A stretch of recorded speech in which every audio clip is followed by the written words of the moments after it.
Greetings, fair earthlings. I am Smelly B, and I'd like to welcome you either to or back to my channel where the topic of conversation is all fragrance all the goddamn time. Housekeeping as usual. I am not an expert, not claiming to be, not training to be, giving my base level opinions as a consumer, a late one, and a broke one. So don't look over here for expertise. Don't look for me to be riding the hype trains and be all out in front of everything. Sometimes I'm gonna be years late finding stuff. And I'm happy with where I am. I'm okay with that. There are many other reviewers that have all of that for you and have all of the niche and all of that good stuff that, I get off on it too, but this ain't that channel, okay? So getting that out of the way. Today I want to talk about just a couple of pickups for transitioning into fall, winter, just because all of my little tropical stuff and all of that is, finds itself out of place in cooler weather. So, just gonna talk about those. To start, I want to talk about and get it out of the way, just because this is sort of a hype beast at the moment. Everybody's talking about it, but I picked it up not for that reason, but because I really do appreciate the house, Kayali. I enjoy everything of this. I've already have in my collection, so I wanted to check this out. Lovefest Burning Cherry by Kayali, which was very recently launched. Won't go into it very deeply because I'm sure you all have seen this already and you've seen other reviews. I agree with most of the reviews I have seen in that the performance isn't all that amazing on this, but just respray it. Not a big deal.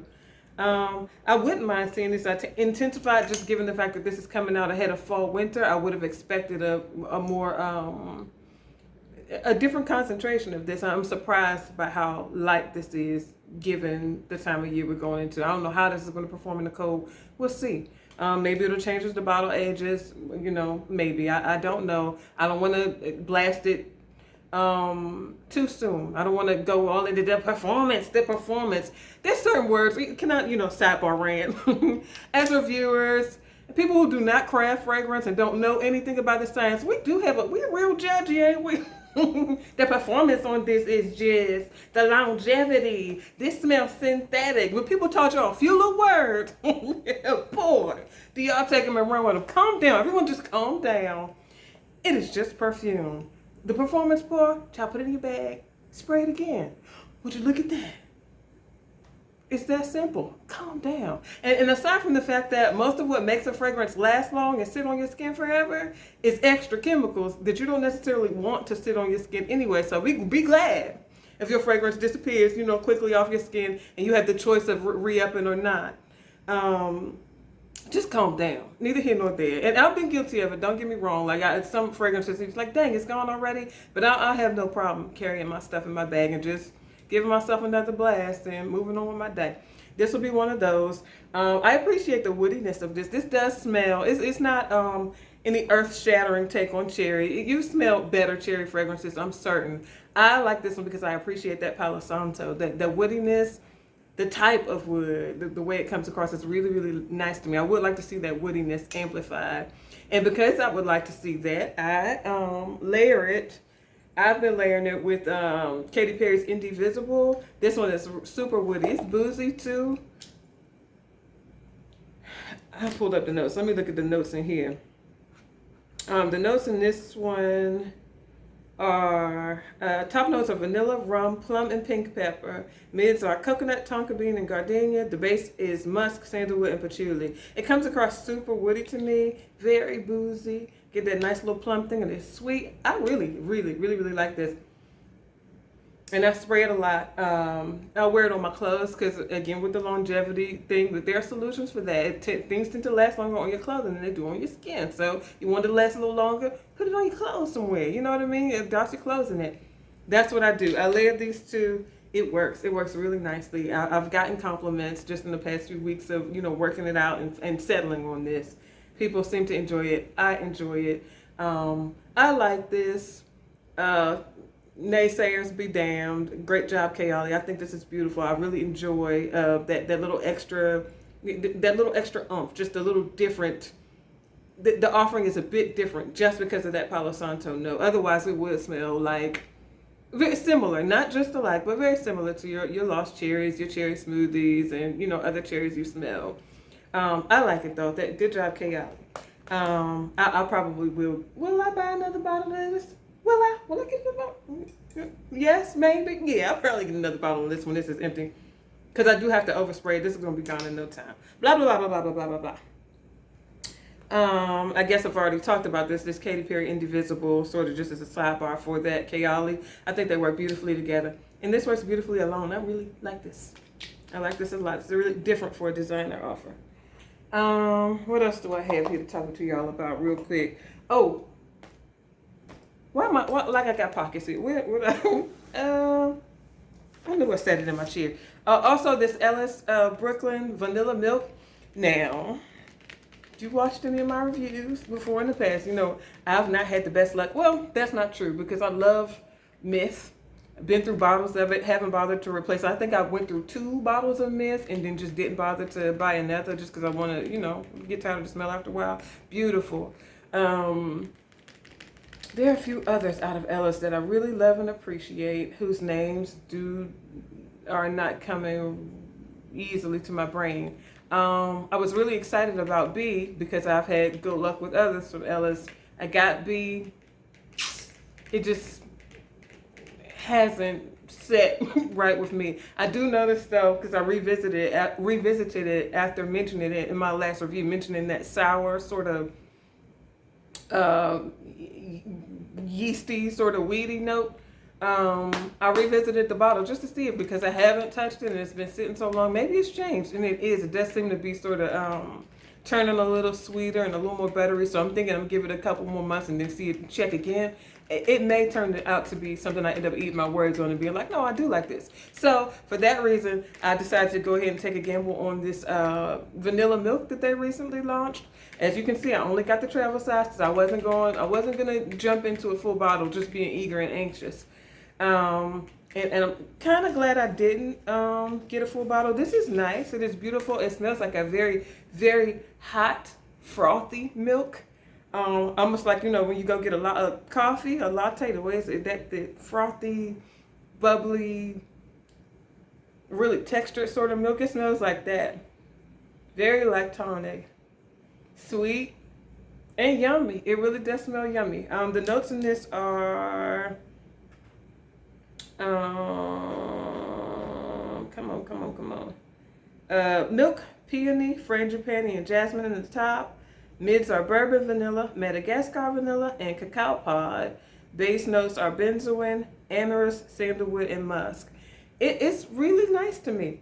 I'm excited to see how this changes now that I know that their fragrances have a way of sort of morphing as the bottles age. So I'm gonna let this sit. Now that I've opened it and sprayed it, I'm gonna let this sit for a while and see how it changes. Right now, it is too literal a milk note for me. It's a little too sweet for me to be wearable.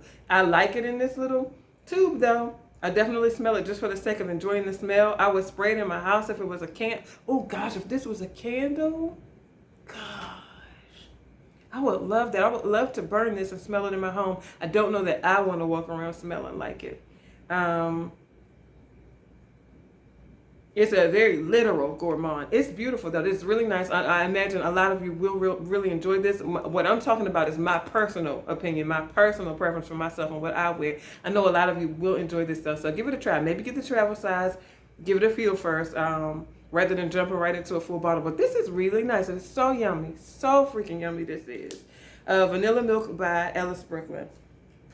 I will have edited in a picture of what the full bottle looks like, just so you know what you're looking for, because you can't really tell much by just the little tube.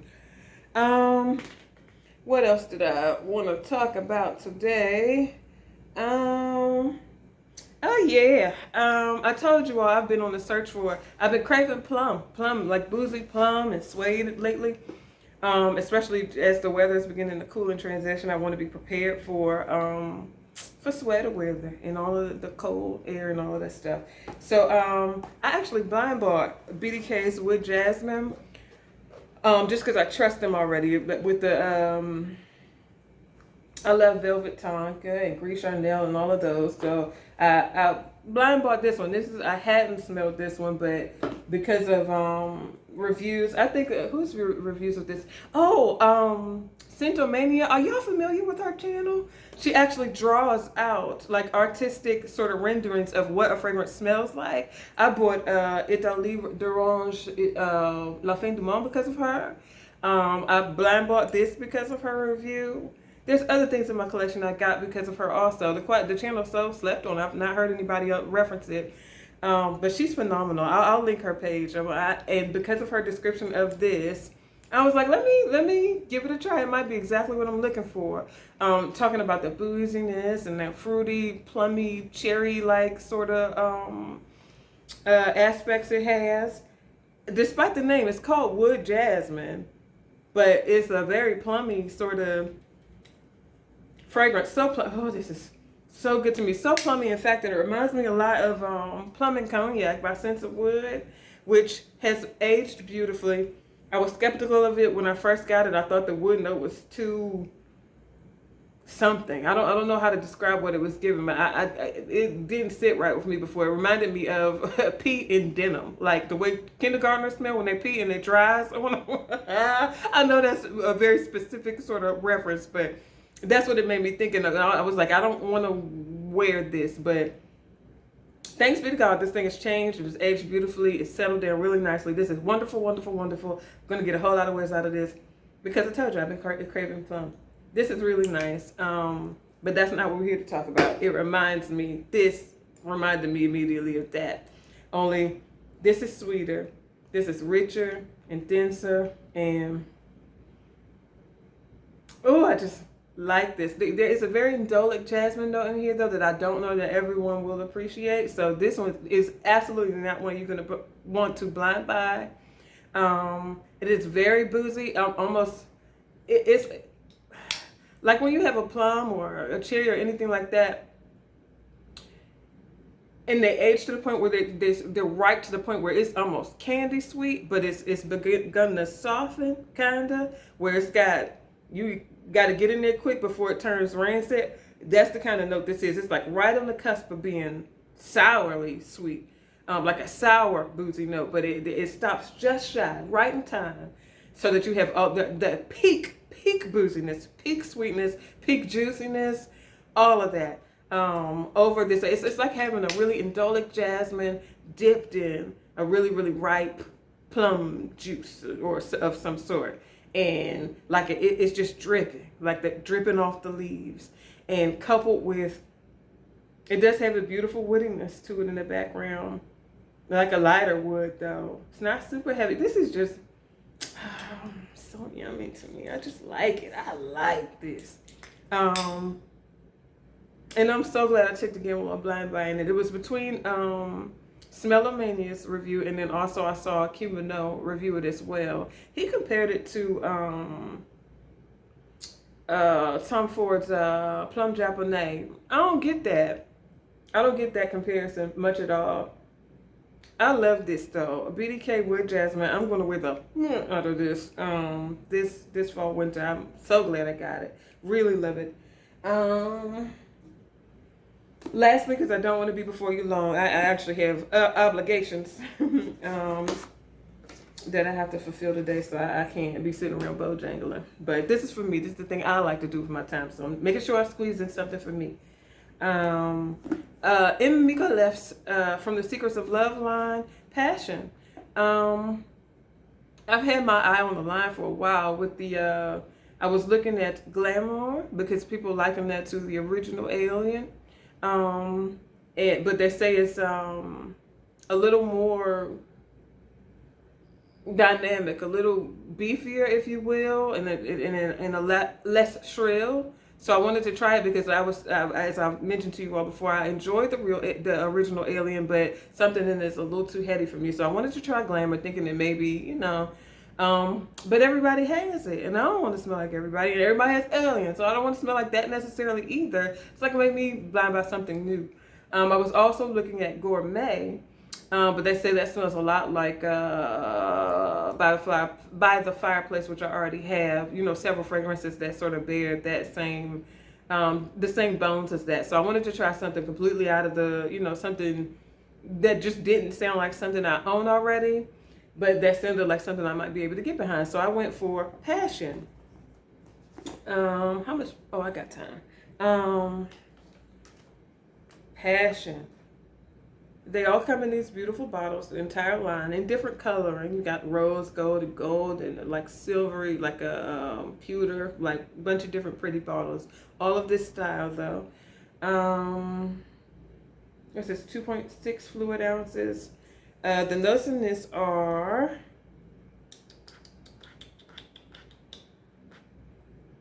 at least according to Fragrantica. Top notes are agarwood, oud, orange and cinnamon.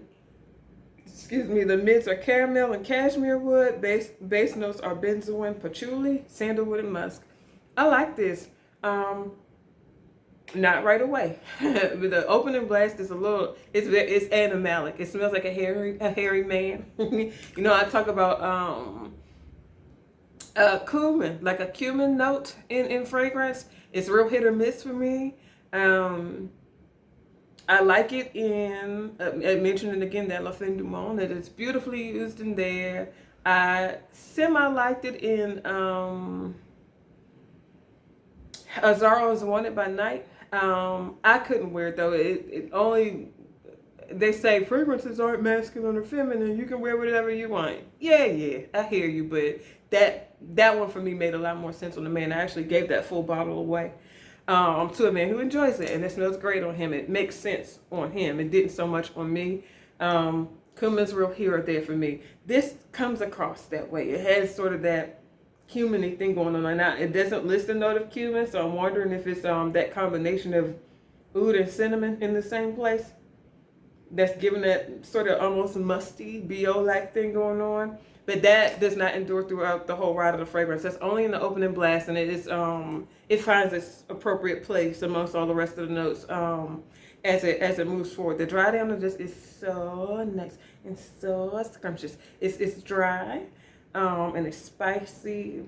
It's got a warmth to it. It's gonna make perfect sense in the fall, winter. I cannot wait to wear this.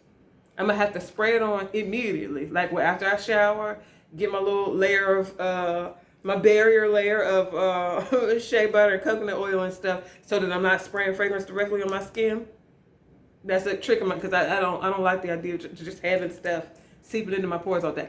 Neither here nor there. Immediately out of the shower, after I'm all layered up, I'll have to spray this right away and walk around my house for a little bit before I move into public. Again, just to let that cumin note find its place, so that I'm not walking out smelling like all day long, just because of that musty note it has going on. That from a distance, people aren't going to be able to say, oh, I bet that's a part of her fragrance. That's not her. No. I don't ever want it to be misinterpreted. I like this though. I like this a whole lot. This was a blind buy for me too, and I'm glad I got it. I'm so glad I got it. I really like this Passion.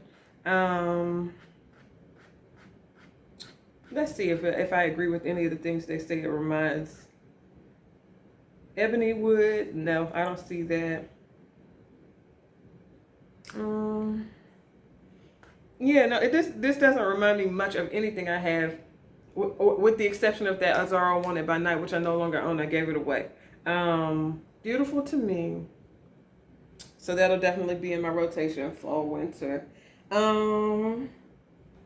Oh, I also wanted to mention, thanks to you, friend, for your screen name escapes me right this minute, but you know who you are. I picked up a discovery set of Tokyo Milk stuff because I was curious about it. I always saw the ads for it, and because you mentioned it, I was like, let me go ahead and take the lead. Let me see. There are a few in here that I like, and there are a few I'm going to acquire full bottles of. Maybe I'll sit and review the whole discovery set and focus on the two that I really do enjoy and will likely get full bottles of. So that'll come later, but I wanted to mention that and thank you for it. Letting y'all know I do take your advice. I listen to you. Not just on here to talk at y'all. I'm on here to learn also. So but neither here nor there. That's all I wanted to talk about today. Did you all get that Lovefest Burning Cherry? Did you get the new Ellis Brooklyn? What did you all think of them? What's your opinion? Full bottle worthy or not? Any other recommendations for fall, winter now that you know that I'm craving plum and suede and sort of very vanilla-y, lactonic things but with some it's elevated. I want an elevated sort of lactonic vanilla, not just a straight ahead gourmand that literally smells like a cup of warm froth. I can appreciate it in a bottle. I don't necessarily want to walk around smelling like that though. So that's it. That's all for today. Until next upload, I hope you are well. Deuces.